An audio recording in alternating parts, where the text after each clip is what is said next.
Respected elder brothers and sisters and rest of brothers and sisters, I always use this word, brothers, sisters. I really believe 7 billion human beings on this planet are actually part of human community. Same way we born, same way we die.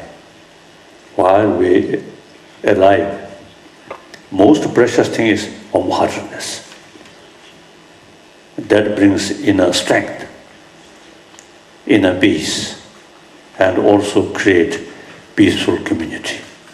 I actually try to educate people or share with people as much as possible to know the ultimate source of happiness is within ourselves, not on money or fame. So therefore, here I always also believe and also share with other people, we need a sense of oneness of 7 billion human beings. Different faith, different nationality, different color, and rich and poor. It's secondary. Basically, we are the same human being. These days, I have sort of 4 commitments. Number 1 commitment as a human being, promote basic human value on the basis of scientific finding. Now, number of scientists, they found constant anger, hatred, actually eating our immune system. And basic human nature, since we are a social animal, so basic nature is more compassionate. So that's the basis of our hope. Now what we are lacking is existing education system. I usually call modern education is introduced from West.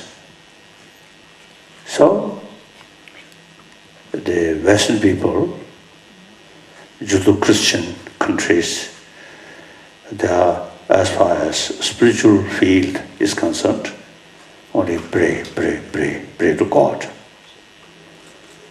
Now, that's inadequate, because inadequate.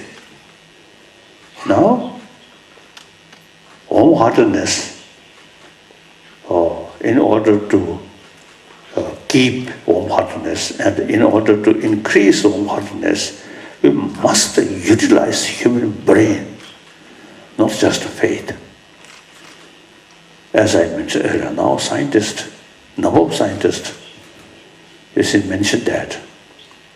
So we are not talking about next life or heaven or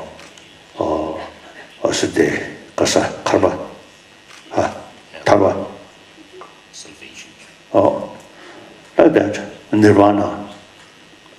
Simply, day-to-day life, everybody want happy life.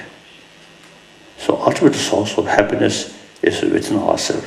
More compassionate mind, then that person automatically, reduce anger, suspicion, frustration, these things automatically reduce. So therefore, now in education, we should include education about our mind. Now this country, not new, over 3,000 years, concept of ahimsa, concept of karuna already developed. Now I think this country, during British rule, they also introduced the modern education. Wonderful. However, they do not know. Only prayer, otherwise training of mind, they do not know. So now India's existing education should combine with 1,000-year-old India's education, how to tackle our emotion. So India is the only nation who can combine education about materialistic oriented education and including science, technology, very important, very good. At the same time, ancient India's education about ahimsa, karuna, through training of mind and full knowledge tackle our destructive emotion. That is India's tradition. Now that must be combined with modern education and these ancient sort of Indian knowledge. So now my third or second responsibility is the promotion of religious harmony, and third regarding Tibet, and fourth now I am trying to revival of these ancient Indian knowledge in modern India, combine modern education which oriented materialistic sort of thing, and then ancient Indian knowledge about mind. These should combine.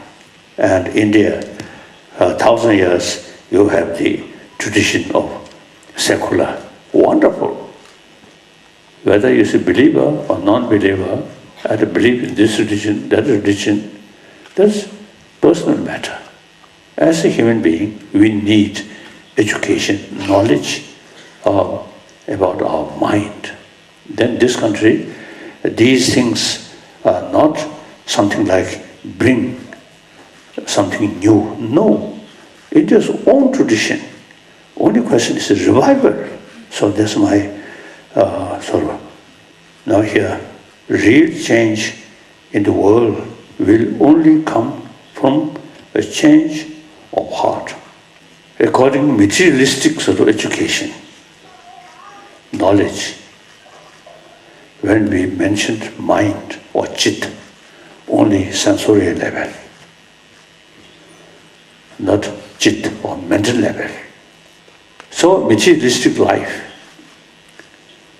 materialistic culture, through materialistic education, whole sort of people who come through that kind of education, they are sort of the concept of happiness, joyfulness, only related with five senses of organs, seeing something nice, hearing some beautiful music, and taste, and smell, and touch, including sex.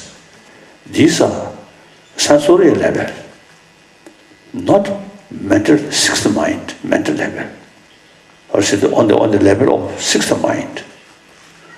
So we need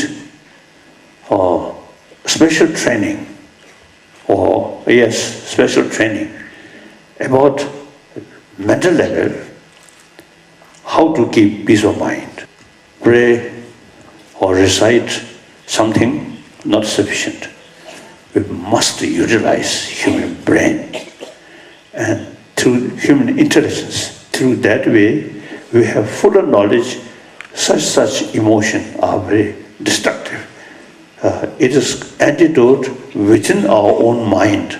So realize that and pay more attention to strengthening these positive emotion, then automatically destructive emotion reduce. In India, over 1,000 years, you see, really paying more attention about mind. So practice of shamatha, single-pointed mind, and also the analytical meditation, vipassana, over 3,000 years in this country. Single-pointed mind sort of bring our mental energy more channelized. The main mind increase the ability to focus one, then your main mind focusing that more seriously, then senses of organs become more neutralized. the very purpose of shine or shamatha is sharpening our ability, our mind, wherever you want to concentrate. You see, the meditation is very helpful to Kasauda. Anyway, to stability. Then analytical meditation, analyze. Vipassana. Vipassana really, you see, change our sort of our mind, our belief, our attitude. In Buddha Dharma, of course, you see, the Sangha philosophy also is tremendously sort of practice these things. And the Jains also, you see, very much sort of you didn't practice these things. So Jainism, Ahimsa, wonderful. Then after that, Buddha come. And also, you see, actually all major orders tradition carry the same message of love, or message of tolerance, message of self-discipline.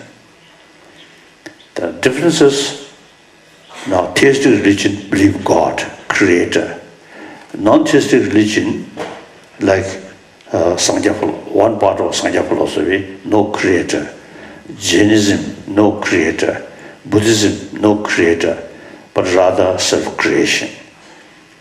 So the emphasis, how to train our mind, how to tackle our destructive emotion. So in Buddhism,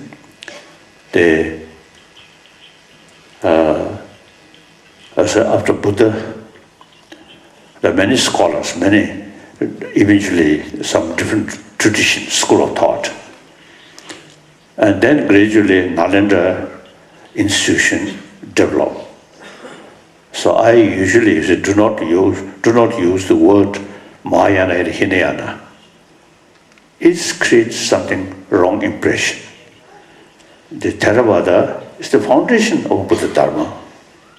Usually we call Hinayana. Then Sanskrit tradition, Mahayana. No, the Sanskrit tradition is entirely based on Pali tradition. Without a Pali tradition, you see, we can't carry Sanskrit tradition as a Buddhist sort of practice. So, Pali tradition, very important. But Pali tradition mainly is based on Buddha's quotation. And then Nalanda tradition, you see, use analytical meditation, analyze. Buddha himself, you see, told us, oh my follower, monks, scholars, should not accept my teaching out of faith, out of devotion, but rather thorough investigation and experiment. So Nalanda tradition exactly follow that advice. So many Nalanda masters analyze some Buddha's own teaching. After they analyze through reasoning, they found some contradiction. So they reject even Buddha's own word. That's Nalanda tradition, like Nagarjuna and Aryadeva, Buddha, these people make distinction. This Buddha's teaching we can accept literally. This Buddha's teaching we cannot accept because investigate through reason we find contradiction. So Buddha taught that particular audience, according to their mental disposition, Buddha taught that we cannot accept that. So that's quite unique, the Nalanda master. So I usually say Pali tradition and the Sanskrit tradition, not use Hinayana, Mahayana, and also I think a Nalanda tradition, meaning Sanskrit tradition, but sometimes I feel not necessary they use the Nalanda word. Nalanda, then people get the impression, some connection with Buddhism. So simply, Sanskrit tradition. Many ancient non-Buddhist scholars, they also wrote in Sanskrit language. So at that time, Sanskrit language considered more educated people, sort of scholarly sort of language. So like Nagarjuna and his Nalendra master, they use Sanskrit text, Sanskrit word. So it is quite clear. Pali tradition, Sanskrit tradition, not necessarily just Buddhism, but all ancient Indian sort of scholars use Nalendra, the Sanskrit language. As I mentioned earlier, the difference is Pali mainly quotation, based on quotation. Sanskrit tradition analyze. When we discuss with scientists, according Sanskrit tradition, it's very easy to learn each other. And the number of scientists really sort of useful, they find useful about this knowledge in Sanskrit tradition. Sometimes I sort of use, express this way, the modern psychology, compare ancient Indian psychology, modern psychology looks like kindergarten level. The Asian Indian sort of psychology, highly developed. So now, in order to develop peaceful mind, this knowledge which exists in Sanskrit tradition, very, very useful. Then the logical approach, as a sort of student of Sanskrit tradition, in our mind, whenever we come across something, we never say yes, yes. We always, why? That's very important. So they raise why. Then investigate, reason. Yes, sir. Then you see, our intelligence no longer sort of room. Why? Then plenty of room. Investigate. So therefore, according to my own sort of little experience, meeting with modern scientists, mainly in psychology and physics, and particularly quantum physics, we are very similar. Once the late Raja Ramana, he told me, quantum physics in West, something new. In this country, 2,500 years ago, already developed quantum physics. It is very true. So, it is quite useful in order to tackle emotion. Our emotion, destructive emotion, very much based on appearances and some kind of grasping or just something absolute true. Then attachment and anger, this come.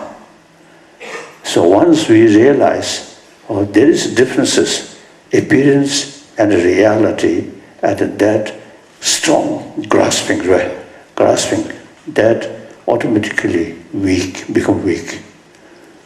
Now some quantum physicist student, already you see getting that kind of experience. That's exactly Nagarjuna mentioned, and many Buddha's quotation mentioned, Yes. So grasping at things as if they have some absolute existence, it happens because of our what is known as called inappropriate mentation. Here I want to share with you one of my secret.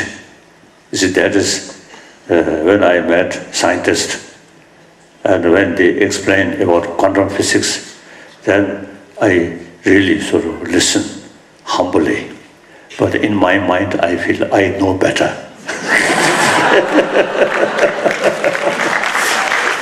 According the instruction of Shantarakshita from Nalendra, we extensively, study this sort of knowledge. So the Vibhashik, not much talk. And Sodantik, also not much, but little. Then Chittamantra and Madhyamika extensively, explain about differences, appearance and reality. Several years. And also meditate. Therefore, actually we know better like that. So therefore, these is a concept very useful. And then,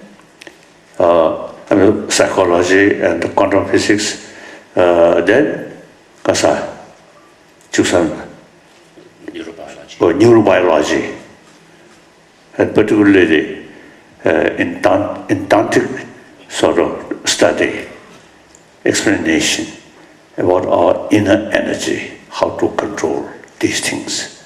We have sort of plenty of sort of material to discuss with the modern scientists, and they also appreciate to learn from Buddhist psychology or these Buddhist philosophy, these things.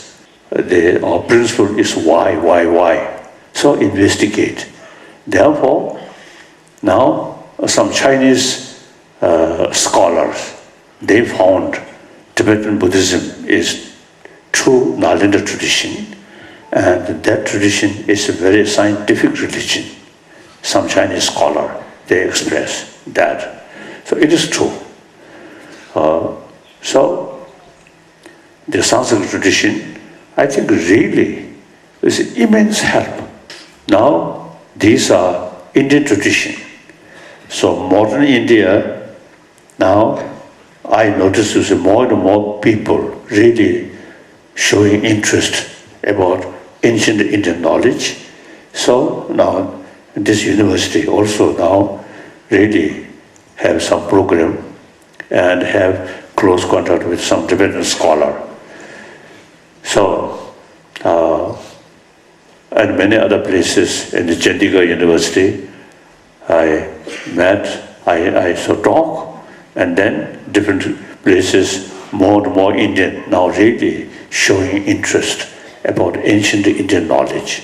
When we talk about ancient Indian knowledge, I often, sort of teasing my Indian friend, this physical, not Indian, Tibetan, but my mind more Indian than those modern educated Indian. They do not know these things.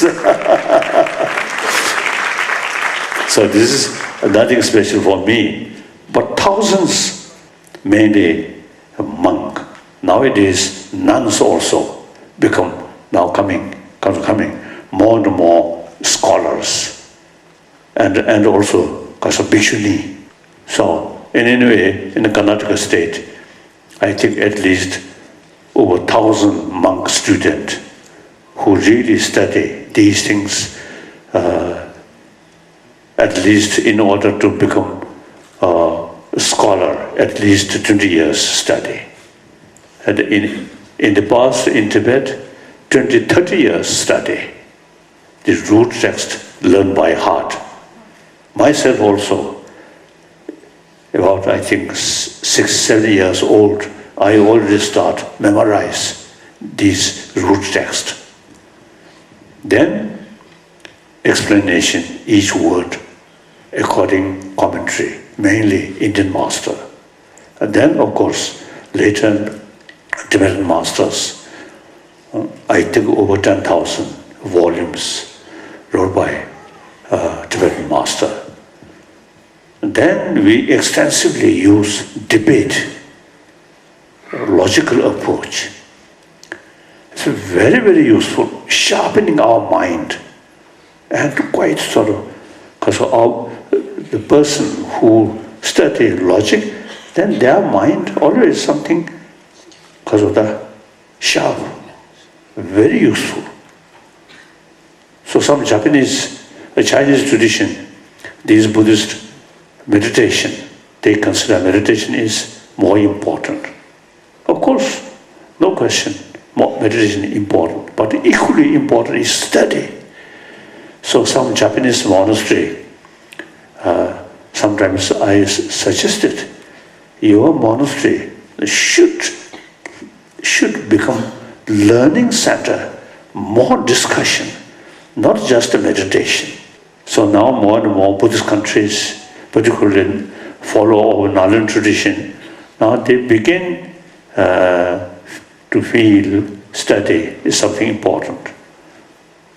One of my close, very respected abbot Smare, one Japanese monk, abbot, wonderful. Since we become very close friend, so he once told me, every Japanese recite the Paramita Sutra, Shirinyibu, Heart Sutra. Then he said, without knowing the meaning. So he appreciated my explanation, very useful. So he expressed to me like that. These sort of important sort of text, just something like ritual, not study. Study is very important. Now in Tibet, I think, as I mentioned earlier, firstly Shantarakshita, and then Kamalashila. They really, you see, put emphasis, study is important. So during Kamalashila, you see, he carried debate with Chinese meditation and Kamalashila, and witnessed by Tibetan king Chusung Tse.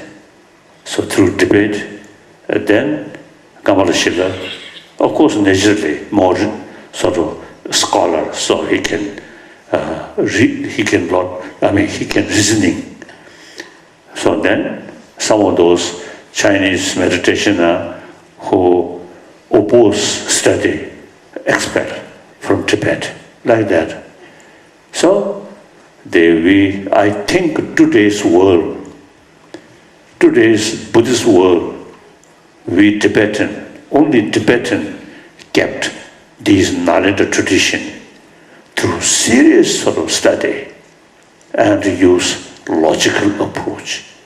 Fortunately, in South India, our traditional major monastic institution established in the Karnataka state, quite close here. So you can exploit these Tibetan scholars' knowledge. I invited Aurangabad, or number of Buddhists there. But then, you see, they are so far only sort of follow Theravada tradition. Of course, wonderful, but not much use reasoning.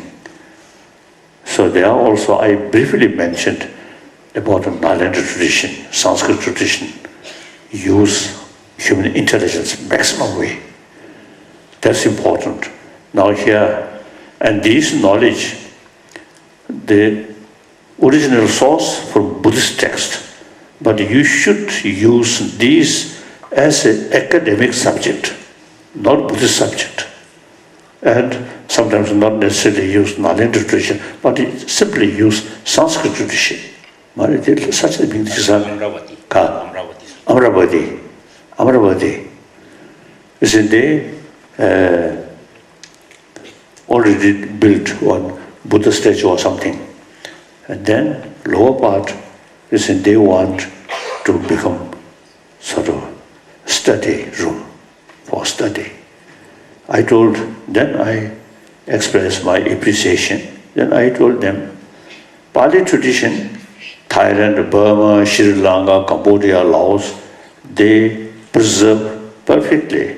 Wonderful. Now Sanskrit, traditionally China. Now China become communist country.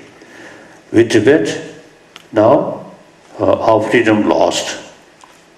The handful Tibetan now keep using these tradition. And Mongolia also now, recent, or say the decades, a lot of damage. Over 100,000 monks killed. very difficult. But now with new freedom, the Mongolian also making some effort. I always telling them, study is very important. Some recitation, some holy text and ritual, important, but study. Recite these things with fuller knowledge, then good. Without the knowledge or the meaning, just recite is not much important. And in reality, I think handful Tibetan scholars, students, now in Karnataka state, these are the main sources of the Sanskrit tradition. So you already have some connection, so you should exploit our knowledge as much as you can. Okay? This is not a question of sort of change religious faith. This is just an academic subject. So faith, individual matter. These are the academic subject, something useful for humanity.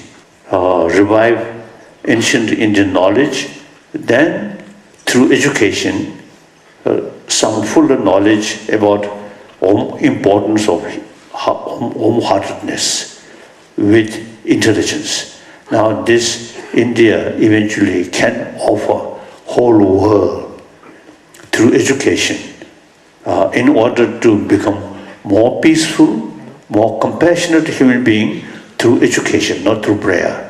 I think India can show rest of the world. So there is a real potential. Now this is beginning of the 21st century.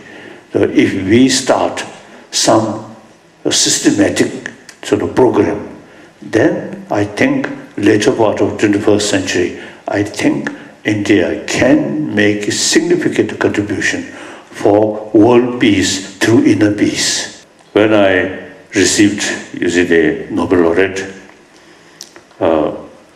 when they announce come, so a number of people come to see me and ask me what I feel. And I just wrote, as a monk, I'm Kasudha, no more, no less as just a monk. And then I express some kind of my appreciation to recognize some of my small contribution regarding peace, like that. That I express. Then when I reach Delhi, one of my Indian friend, first question is, what are you going to use those money? That's the first question, my Indian friend, as soon as I reach Delhi. I already made up, at that time, I just have plain memory about Baba Amte's place. Oh, wonderful. Handicapped people, he organized and give them self-confidence and some because of leprosy. A few had like that, but full of confidence because the organization look after them. Not look, these people are not like that. Equally treated them. So I very much impressed Baba Amde. So half of that money, I donated to Baba Amde's society, like that. Then half money, I set up this organization. And he, long time my friend, so he look after this money. But sometimes I criticize, don't be sleepy way. Should be more active. So now this time is you, because of the full cooperation with this. And he can spend some money. Very good. So like that. Now I'm looking forward, to education. Your university, with cooperation, some Tibetan scholar, I think you can certainly make significant contribution regarding promotion of ancient Indian knowledge.